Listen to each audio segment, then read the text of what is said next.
Olá, amantes da verdade. Eu sou o Publicador do Reino e este é o Bate-Papo com a Verdade, um programa dedicado a você que ama assuntos espirituais. Neste bate-papo vamos falar sobre o tema Trindade. Para falar deste assunto, convidamos o apologista Vlad, da página Proclamadores do Reino. Seja bem-vindo, irmão Vlad. Gostaria de fazer algumas perguntas para você. A primeira pergunta é a seguinte: a Trindade de fato é bíblica? Como poderíamos saber? Boa noite a todos os ouvintes. Quero agradecer ao canal pela excelente iniciativa de nos conceder a oportunidade de mostrar o que a Bíblia tem a dizer sobre o tema Trindade e levar isto a todos que amam a palavra de Deus e anseiam em conhecer o que de fato a Bíblia ensina. Existir Pai, Filho e Espírito Santo, isso nenhum cristão sincero, conhecedor das Escrituras, nega. Assim, de um lado há aqueles que defendem o conceito de que Deus é composto por três pessoas, o Pai, o Filho e o Espírito Santo, e esses são iguais em existência, poder e autoridade, enquanto outros, por outro lado, não apoiam tal pensamento. Estes defendem que o Pai é maior, mais sublime, superlativo e todo-poderoso e eterno Deus único, e também dizem que o Filho, que mais tarde veio a ser conhecido por Jesus, teve início, e que o Espírito Santo não é uma pessoa, mas a força ativa de Deus, seu poder. Ambas as partes afirmam que seus conceitos estão expressos na Bíblia e são categóricos. Assim, temos duas opiniões divergentes sobre o mesmo tema, Deus. Mas o que a Bíblia realmente diz? Bom, ambas as partes entendem e aceitam que a Bíblia é a palavra de Deus e, portanto, autoridade máxima. É ela que apoia, segundo ambas as partes, seus conceitos. No entanto, independente de qualquer coisa, a verdade já está lá e muito bem definida. E como não há, entre aspas, duas verdades quando ambas estão em oposição, cabe agora ver nela o que de fato ela diz sobre o tema Deus. A Bíblia é harmoniosa. Qualquer opinião que se tenha ao examinar na Bíblia terá de estar em perfeita harmonia com aquilo que ela diz. Qualquer desvio e as opiniões expressas estarão seriamente comprometidos. Então podemos examinar as implicações das afirmações feitas e ver se estão de fato em plena harmonia, um costume inclusive descrito em Atos capítulo 17, versículo 11, que fala dos bereanos que examinavam as Escrituras para se certificar daquilo que ouviam. Podemos começar examinando as implicações da afirmação trinitarista. É mesmo Deus uma composição formada por Pai, Filho e Espírito Santo? Ou temos outra visão mostrada pela Bíblia? É claro que tal afirmação deveria ter seu apoio em textos pilares, por assim dizer. Mas tais textos, que alguns chegam a afirmar, não e de forma alguma apoia que Deus seja uma composição de três pessoas. Veja, por exemplo, João capítulo 1, versículo 1 e 2. Não vai encontrar referência neles a uma terceira pessoa, mas a duas. Também temos João 10:30, onde temos novamente duas pessoas sendo citadas. Mas o interessante vem em 1 João capítulo 1, versículo 3, onde mostra que a nossa união é com o Pai e com o seu Filho, Cristo Jesus. Também nota-se a ausência do Espírito Santo aqui.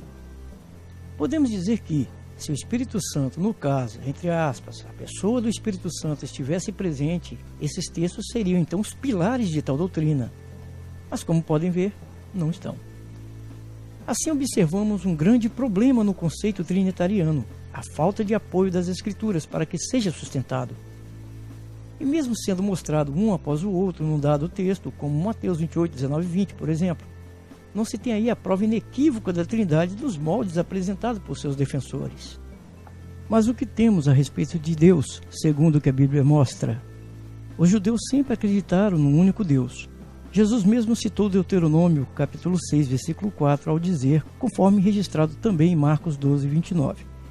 Jesus respondeu: o primeiro é, ouve, ó Israel, Jeová nosso Deus é um só Jeová. Também houve a ocasião que Jesus respondeu à mulher samaritana. Esse registro está em João capítulo 4, versículo 22, e contraria o dito pelo ensino trinitarista sobre Deus ser um mistério.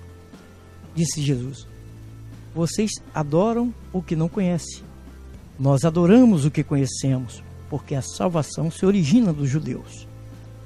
Portanto, Jesus mostrou que Deus não era um mistério, como dizem os defensores do ensino da Trindade. Veja que ele disse: adoramos o que conhecemos. E como judeu, ele também era adorador. E mesmo depois que foi levantado e retornou ao céu, ele continuou sendo adorador, conforme se vê claramente em Apocalipse capítulo 3, versículo 12. Jesus afirmando por 4 vezes que tem um Deus sobre ele, e portanto invalida o conceito da Trindade. Obrigado, irmão Vlad, por seus esclarecimentos. No entanto, o conceito Trindade deveria ter seus textos pilares. Se tem, por que não se mostram claramente? Exatamente porque não há texto pilar, uma base inquestionável de sustentação que consolide o conceito. É comum, por exemplo, argumentarem que, por ser um mistério, o crente deveria simplesmente aceitá-lo sem questionar. Dizem que basta ter apenas fé. Mas Romanos capítulo 10, versículo 17 diz: de modo que a fé segue o que se ouve, e o que se ouve vem por meio da palavra a respeito de Cristo. Assim, o que se ouve na palavra a respeito de Cristo? Que Ele é o Deus Todo-Poderoso, parte de uma trindade misteriosa? Devemos apenas ouvir e engolir declarações, sem ver se estas têm base? Novamente falo do exemplo dos bereanos. Eles não se contentavam em, entre aspas, ouvir. Eles ouviam e conferiam o argumento, conforme podemos ler em Atos capítulo 17, versículo 11. Eles examinavam cuidadosamente as Escrituras todo dia, para ver se tudo era assim mesmo. Então, examinando João capítulo 17, versículo 3, temos algo que contraria claramente o ensino trinitarista. João 17,3 diz: isto significa vida eterna, que conheçam a ti, notem, o único Deus verdadeiro e aquele que tu enviaste, Jesus Cristo. Houve várias oportunidades para Jesus declarar que era o Deus Todo-Poderoso ou parte de uma trindade. Por exemplo, Mateus capítulo 16, versículo 13 e 17 seria uma ótima oportunidade para Jesus mostrar claramente quem ele era, pois, como diz Marcos 4,33, ele explicava tudo em particular aos seus discípulos. Vejamos Mateus capítulo 16, versículo 13 e 17. Veja. Tendo então chegado às regiões de Cesareia de Filipe, Jesus foi perguntar aos seus discípulos: quem dizem os homens ser o Filho do Homem? Disseram: alguns dizem João Batista, outros Elias, ainda outros Jeremias ou um dos profetas. Disse-lhes ele: vós, porém, quem dizeis que eu sou? Em resposta, Simão Pedro disse: tu és o Cristo, o Filho do Deus vivente. Jesus lhe disse em resposta: feliz és tu, Simão, filho de Jonas, porque isso não lhe foi revelado por carne e sangue, mas por meu Pai que está no céu. Seria a oportunidade ideal para Jesus revelar ser o Deus Todo-Poderoso, ou parte de uma trindade.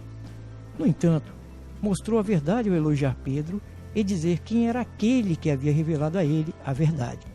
Assim, o conceito trinitário e também o unicista carece de textos pilares que poderiam firmar toda a questão e se mostrar uma verdade inquestionável.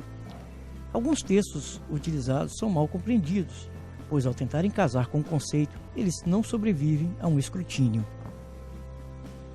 Cito, por exemplo, João 10,30. Observem novamente que esse texto não fala de 3 pessoas. Eu e o Pai somos um. Trinitaristas e também unicistas usam esse texto para dizer, de certa forma, que Jesus e Deus são, entre aspas, a mesma pessoa. Mas é isso mesmo que o texto quer dizer? Qual é a interpretação correta de João 10,30? Em João capítulo 17, versículo 11, Jesus mostra em oração ao seu Pai que o seu desejo é que os discípulos sejam um. O que isso significa? Naturalmente, ninguém pensaria que Jesus gostaria de ver seus discípulos absurdamente fundidos em uma única pessoa, não é? Pois é. Então, qual foi a intenção de Jesus em sua oração? Que os discípulos fossem plenamente unidos. Note, assim como ele e seu Pai são um. Ou seja, que sejam um, assim como nós somos um. Veja João capítulo 17, versículo 11 e depois o 22. Não estou mais no mundo, mas eles estão no mundo. E eu vou para ti, Santo Pai, vigia sobre eles por causa do teu nome, o nome que me destes, para que sejam um, assim como nós somos um. O versículo 22 diz: e eu lhes dei a glória que tu me destes, a fim de que eles sejam um, assim como nós somos um. Está clara a harmonia da Bíblia sobre esta questão. Realmente não sustenta o conceito triunicista de que são, entre aspas, a mesma pessoa, mas que são plenamente unidos no mesmo propósito. Veja que são textos bem claros. Mas e a então carência de textos pilares? Ou por que não aparecem claramente, tornando o conceito inquestionável? Simples, porque não há. Tanto que fizeram uma tentativa de inserção na Bíblia. Falamos de 1 João 5,7. Não se deve desperceber que, provavelmente no século IV, era comum um superzeloso escriba trinitariano latino acrescentou a 1 João 5,7 as palavras: o Pai, a Palavra e o Espírito Santo, e esses três são um. Tal adição, conhecida tecnicamente como Coma Joannini, foi protegida pelo Vaticano até 1927, apesar de mesmo alguns peritos católicos já desde o século VI terem suscitado dúvidas sobre a sua autenticidade.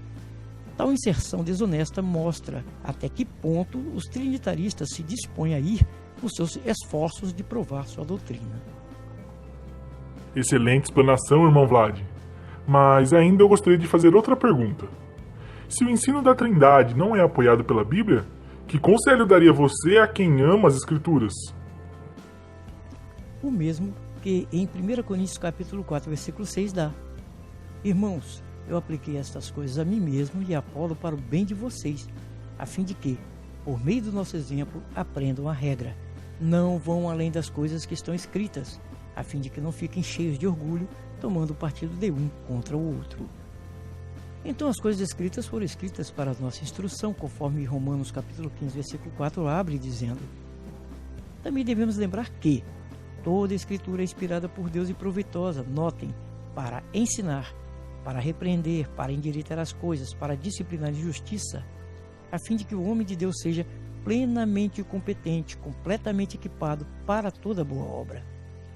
Então, como pode o homem ser plenamente competente se não conhecer bem aquilo que as Escrituras realmente dizem? Jesus ordenou que seus verdadeiros discípulos ensinassem tudo o que ele ensinou, conforme Mateus capítulo 28, versículo 19 e 20. Como ensinar algo que é misterioso, e suas afirmações colidem com o que está escrito? Sendo a Bíblia a autoridade máxima, ela não admite desvios de seus ensinos, e as racionalidades são rapidamente eliminadas diante de suas palavras. Ou está 100% harmonizadas, ou nada feito. Só como exemplo, sendo Jesus o Deus Todo-Poderoso, ou também parte de uma trindade, e segundo o ensino são plenamente em igualdade, poder, autoridade e existência, como então Jesus se mostra adorador até mesmo no cenário celestial, estando ele glorificado?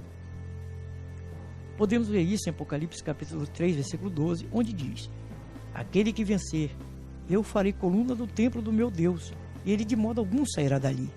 E escreverei sobre ele o nome do meu Deus e o nome da cidade do meu Deus, a Nova Jerusalém, que desce do céu da parte do meu Deus, e o meu próprio novo nome. Como viu, Jesus afirmou 4 vezes ter um Deus sobre si. Isto por si já denuncia o ensino trino-unicista como falho, e uma vez falho, não tem como ser acreditado. Há muitos outros textos que mostram Jesus como alguém dependente, mesmo no cenário celestial. Cito, por exemplo, 1 Coríntios capítulo 15, versículo 27 e 28, onde mostra Jesus se submetendo ao seu Pai. Hebreus capítulo 5, versículo 7 e 10, onde mostra Jesus como alguém que precisou aprender a obediência e ser aperfeiçoado para assumir um cargo de sumo sacerdote. Mas como sacerdote? Sacerdote entre ele mesmo e nós? Absurdo, não? Assim o conselho é: aprendam o que a Bíblia realmente ensina. Ela é a autoridade máxima e não admite racionalidades ou desvios de entendimento. Toda interpretação, todo entendimento que se venha a ter, tem de estar em plena harmonia com suas palavras. Esteja sempre disposto a ver o que ela diz e não o que você pensa. Não busque nela argumentos para apoiar seus conceitos, mas submeta a verdade dela com um coração humilde e disposto a escutar. Provérbios capítulo 1, versículo 5 e 7 diz: o sábio escuta e assimila mais instrução. O homem que tem entendimento obtém orientação perita. Para entender provérbios e declarações intrigantes, as palavras dos sábios e seus enigmas. O temor de Jeová é o princípio do conhecimento. Apenas os tolos desprezam a sabedoria e a disciplina. Já o capítulo 2 diz: filho meu, se você aceitar as minhas declarações e guardar no coração os meus mandamentos, ouvindo atentamente a sabedoria e inclinando o seu coração ao discernimento. Além disso, Se você clamar pelo entendimento, erguer a voz pedindo discernimento, se você persistir em buscar essas coisas como a prata e continuar a buscá-las como a tesouros escondidos, então você entenderá o que significa temer a Jeová e achará o conhecimento de Deus. Pois Jeová é quem dá sabedoria, da sua boca procedem conhecimento e discernimento. Aí está a verdadeira receita para entender o que a Bíblia realmente ensina: humildade, decisão persistente e, acima de tudo, a oração sincera. Vlad, obrigado por ter nos concedido essa maravilhosa entrevista. Bom, muito obrigado a todos que ouviram e também quero agradecer às páginas Publicador do Reino e Proclamadores do Reino pela brilhante iniciativa que possibilita levar a verdade bíblica ao público, ajudando assim a propagar a mensagem real da Bíblia. Quero aproveitar para sugerir a todos que acessem o jw.org e baixem o livro intitulado Você Pode Entender a Bíblia e ler sobre assuntos como: por que existe tanto sofrimento? O que a Bíblia diz sobre Deus? Por que Deus criou a terra e as pessoas? Quem é Jesus Cristo? E outros assuntos igualmente interessantes.